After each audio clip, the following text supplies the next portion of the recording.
बेटा, क्रोध पाप का जड़ होता, अब और किसी का क्या लोगे, इस क्रोधा बल में हे लाला अपनी ही शक्ति जला लोगे। क्रोध ना करो। मेल मिलाप करवाया, वहीं से ध्रुव भगवान का भजन करने के लिए चले। कुछ दिन तक तपस्या की है तो ध्रुव के लिए आ गया विमान। विमान में बैठ करके ध्रुव जब बैकुंठ के दरवाजे पर पहुंचे तो विचार किया कि मैंने इतनी तपस्या की है, अम्मी तो देखे मेरा पूरा परिवार बैकुंठ में है या नहीं है। तो ध्रुव ने जैसे ही देखा तो पूरा परिवार बैकुंठ में था, ध्रुव को हो गया घमंड। और भगवान घमंडी आदमी से 100 कोस दूर रहे, 100 कोस दूर।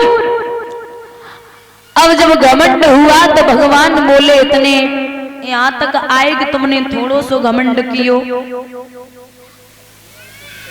वहीं पर उत्तरी दिशा में स्थापित कर दिया, जिसे हम और आप बोलते हैं ध्रुव तारा।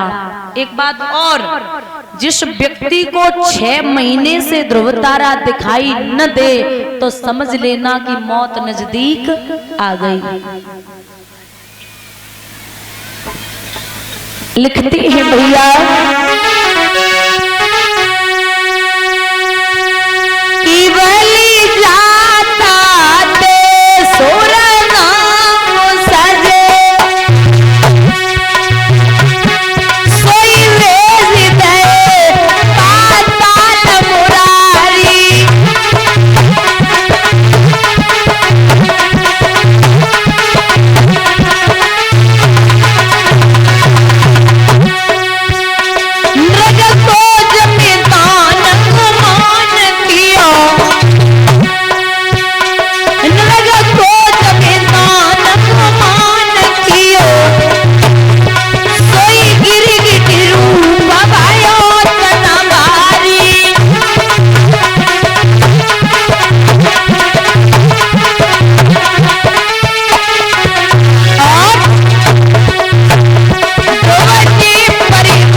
बलि जात ते सुरधाम सजे। राजा बलि के द्वारे पे भगवान छलवे को गए, लेकिन स्वयं छली गई।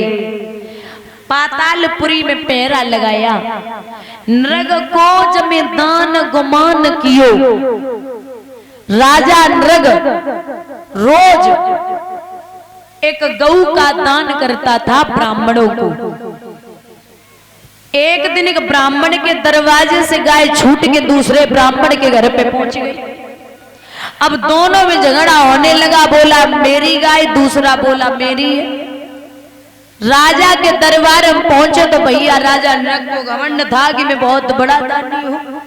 अब दोनों ने कहा महाराज गाय मेरी है, दूसरा बोला मेरी है। राजा ने दोनों के लिए कहा हाँ तेरी है, दूसरा बोला मेरी, बोले हाँ तेरी भी। जिसकी गाय थी उसे नहीं मिली, उसने श्राप दे दिया कि तू गिरगिट जैसे रंग बदल रहा है, जा तू गिरगिट